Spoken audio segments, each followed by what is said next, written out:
Hello my darlings and welcome back to my channel. For those of you that are new here, my name is Miranda and I am the Enchantress of Avalon. So today's video is going to be all about Elaine of Corbenic, one of the Grail Maidens of the Arthurian legends. But before we get into the topic at hand, I do want to give my little announcements I give at the beginning of each of my videos. And they're just reminders that other than having this YouTube channel, I also do have my own Priestess business, White Rose of Avalon.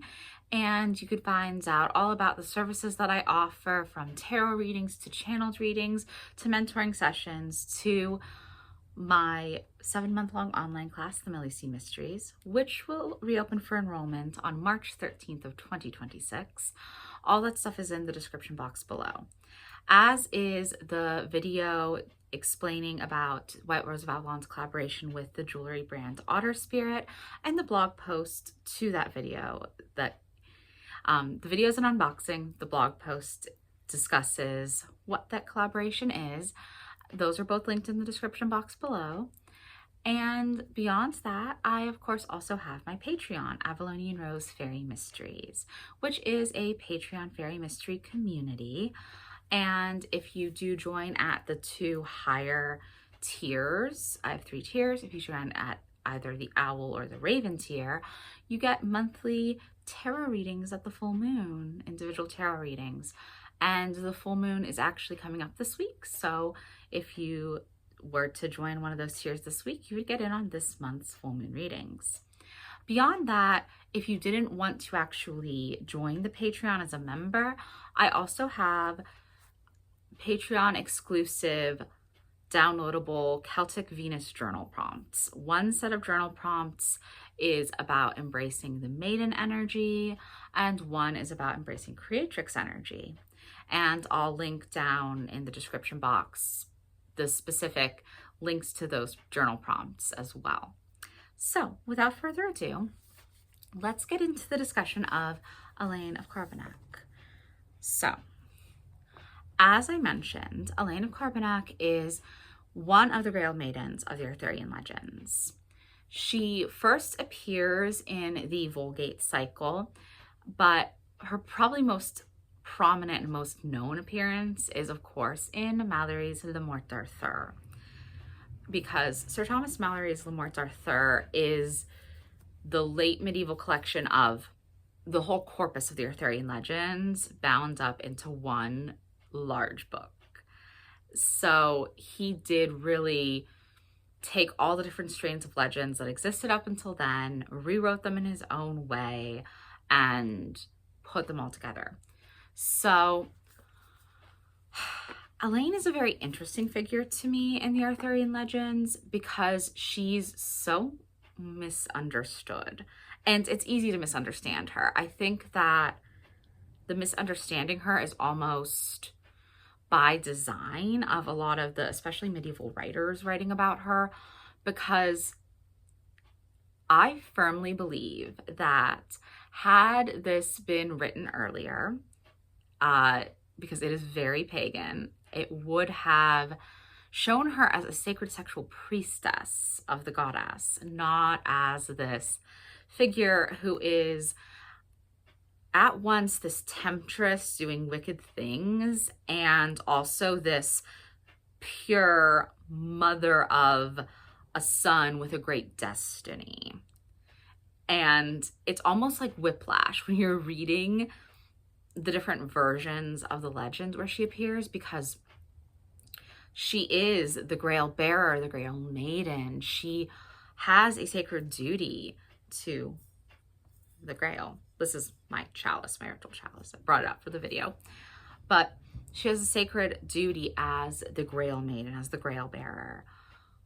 And part of that duty, we do learn, is that she has to, obviously bring the Grail out and help induce people to ask the appropriate questions. In some versions, it is asking questions.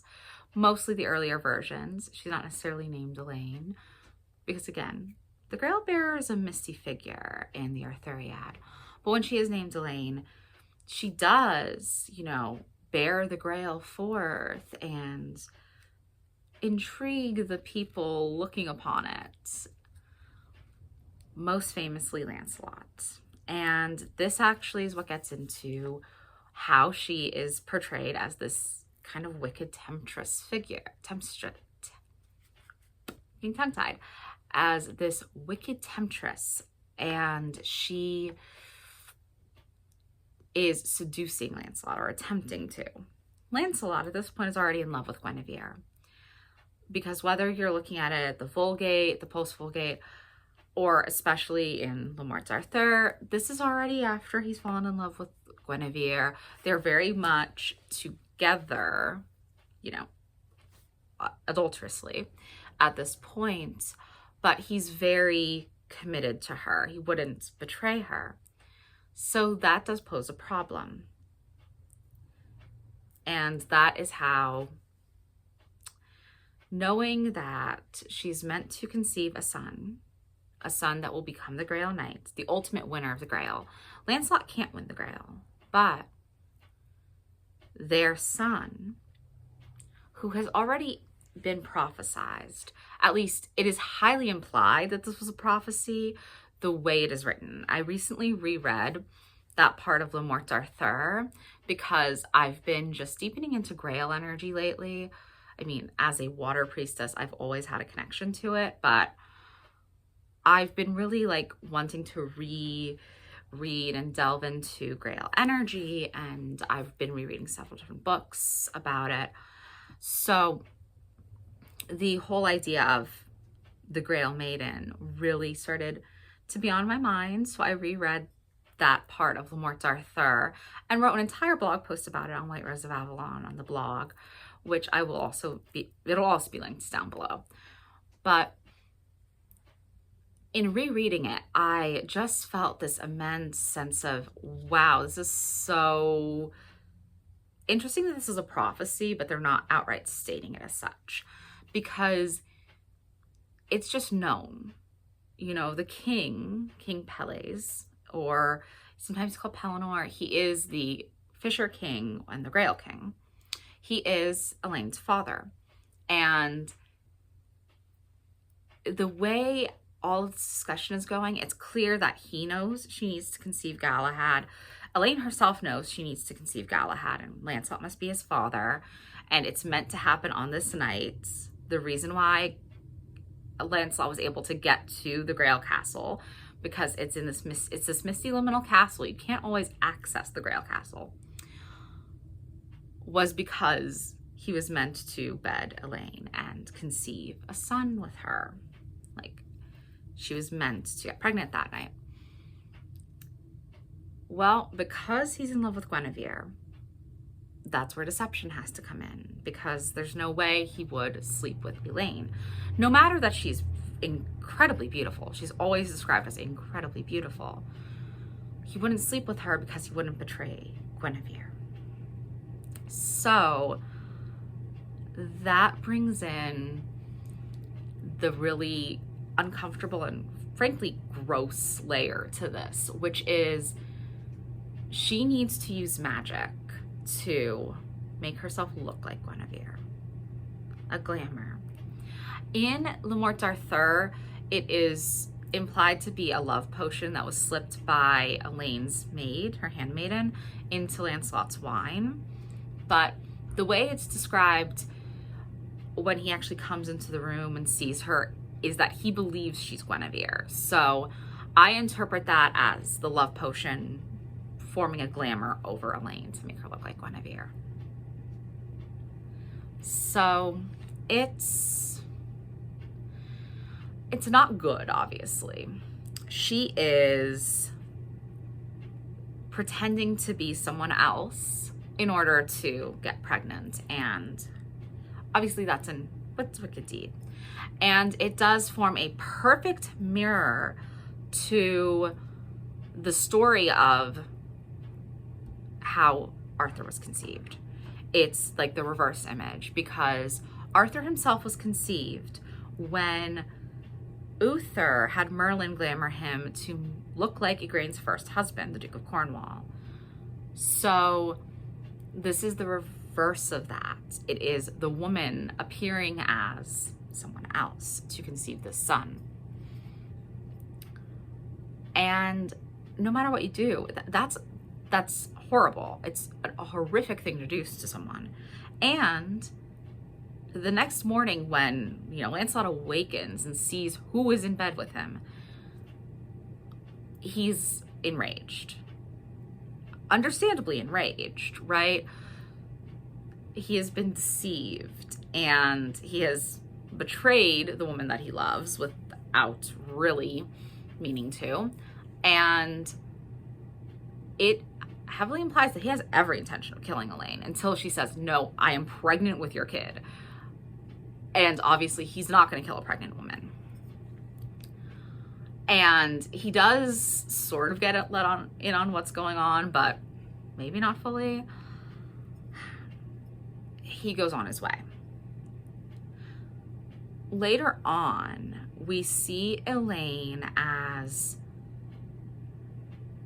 not wanting to marry other people who are good suitors because she is so obsessively in love with Lancelot.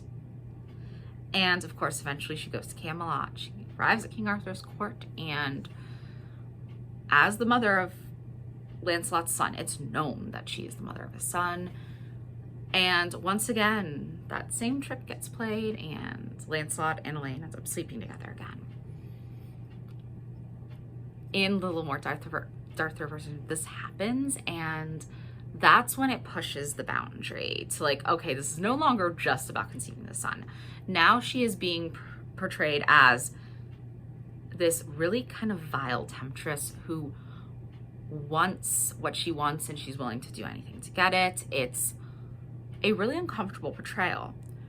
But as I mentioned earlier, there's almost this whiplash because at every turn, as she's doing these horrible things and willing to use magic to cast love spells that are curses, love spells, especially in this context, have been known since ancient times to be curses because you cannot take someone's autonomy away from them. She is actively, essentially cursing Lancelot to get him to sleep with her. But while that's all happening, it's also talking about how, well, no, she was a pure virgin maiden who saved herself for Lancelot and who gave up her maidenhead to him in order to conceive this son that would ultimately win the Grail. And it's this very profound, very important thing. So what is with this, right? It's so difficult to reconcile the two ways that Elaine is being shown.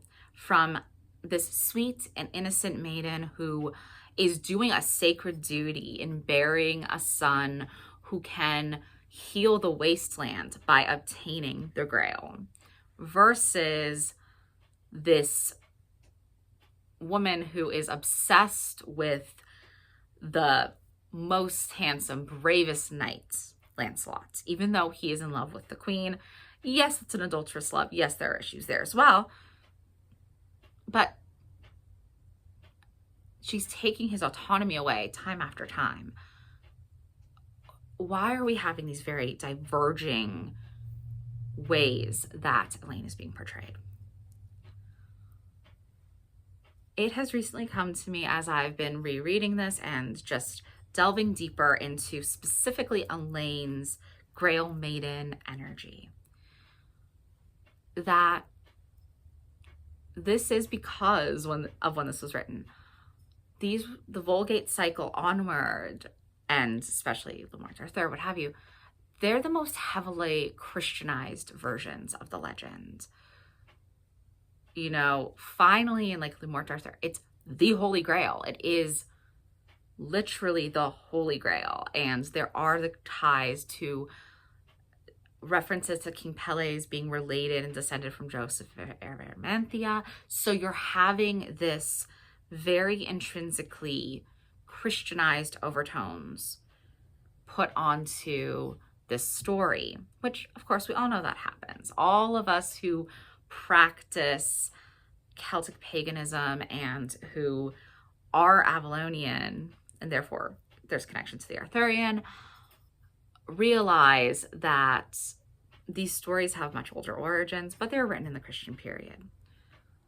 And the earliest versions still have a lot of the pagan elements, but even these later versions do have them. It's just they can't say them outright. But the whole idea of this all coming through from prophecy, the whole idea that she's meant to bear this son, and that this son can heal the wasteland. There are so many layers of depth in there. And I think it's the fact that being that this is supposed to be the Holy Grail, they're literally tying it to the most Christian of iconography. They can't show this as what it would have been earlier on, which is Elaine was likely a sacred sexual priestess of the goddess. She is meant to be this priestess who is doing the will of the goddess, bearing a prophesized son. And this is an act of truly sacred sexuality. Her union with Lancelot is supposed to bear certain fruit. So if we write this from a more pagan perspective, we see that no, this isn't meant to be illicit. And her love for him is not necessarily obsessive as it is portrayed. If we peel back all of those layers and get to maybe the deeper side of things, and the way I interpret it is that it was impossible to reconcile this idea of a Grail Maiden who will bear a son, but obviously needs to have sex outside of marriage and needs to give up her virginity to bear the son. Yet she's doing a sacred duty, but women aren't priests. There's no version of that in the Christian dogma. So that's why we have this really weird back and forth of, well, no, she's done this great thing. She is this great mother, this mother of this amazing son who has a great destiny. But no, she's also this evil, wicked woman who is using magic to enthrall a man who doesn't want to be with her. And those two things are completely at war with one another. However, if it was written earlier, or if it was allowed to be more expressly pagan, there could be a version possibly where Elaine is doing her duty as a priestess. And we know Guinevere is a sovereignty goddess. She is a Celtic Venusian fairy queen and sovereignty goddess. Elaine also is of fairy origin. It's quite clear. Because even, the Grail Castle is very much in the misty realms of the Fae. It is beyond the veil. It doesn't always appear. It's not always there. That's clearly a liminal space, a clearly magical space. So I think that Elaine and Guinevere are intimately connected. They are directly within the legends. And Guinevere feels a lot of jealousy and a lot of anger at Elaine. And again, context of when you're just outright reading the legends, obviously, of course she would. Because the man she loves is bedding Elaine and has actually had a son. And I think there's also another layer because in most versions of the legends, Guinevere never is able to bear a child. Certainly she couldn't bear a child to Lancelot because, that would be an even bigger issue. But she never bears a son to Arthur. She doesn't do her duty as a queen. The ultimate duty of a medieval queen would be to bear an heir to the throne, and she can't do that. So I think there's a lot of jealousy that Elaine so easily was able to bear a child. But peeling back the layers, Guinevere as a sovereignty goddess and a fairy queen, she could have been the one to orchestrate this and to tell Elaine that this is what needs to happen.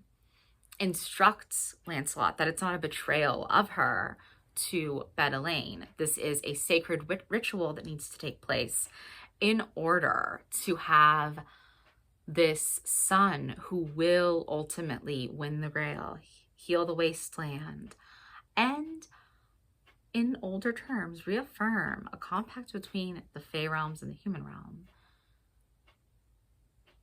that this needs to occur. And in that way, it would be a sacred sexual priestess act. And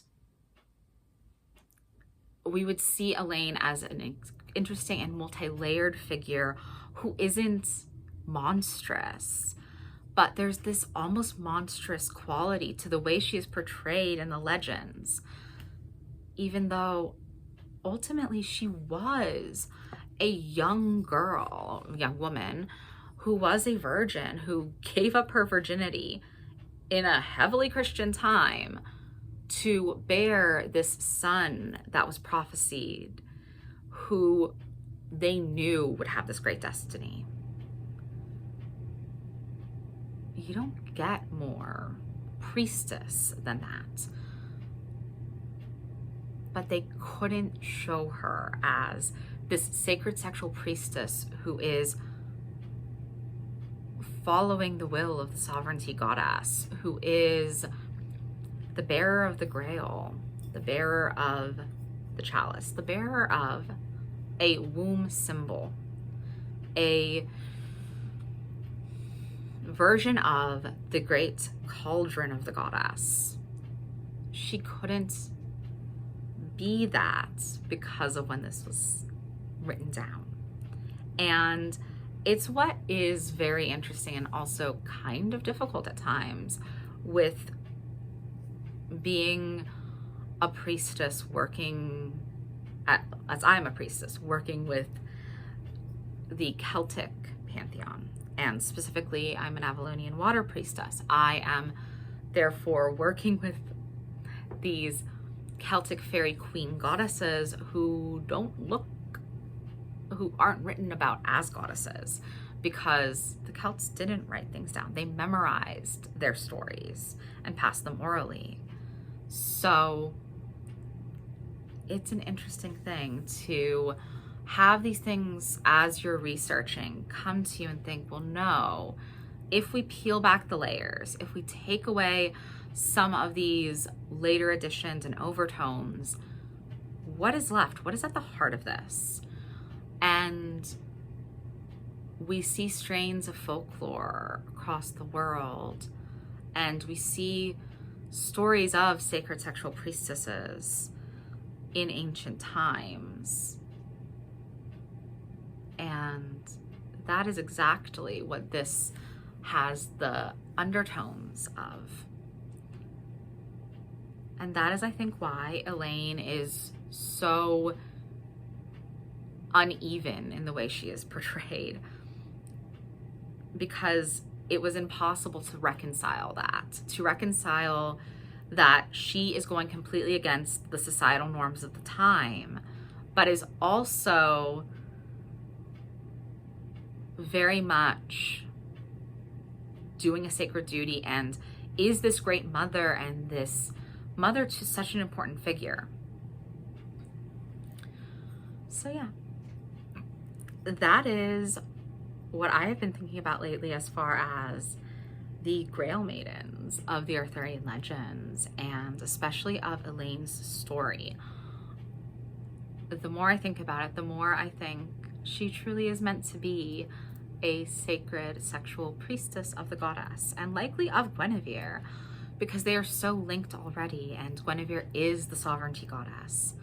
So Elaine is working as a sacred sexual water priestess, bearing the Grail, so that she can therefore also bear the child who will one day become the champion who heals the wasteland. And yeah, I hope that you've enjoyed this discussion. I know it's a little misty, a little liminal, and very fairy. So let me know your thoughts in the comments below. As I said, I will link my blog post all about this because I delved into the legend way deeper in that post than I would have time to do so here.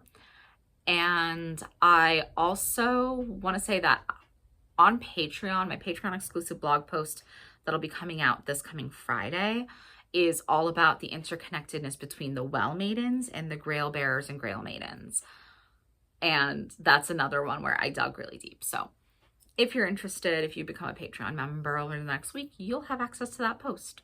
So yes, I hope that you have a really wonderful week, and thank you so much for watching. Bye now.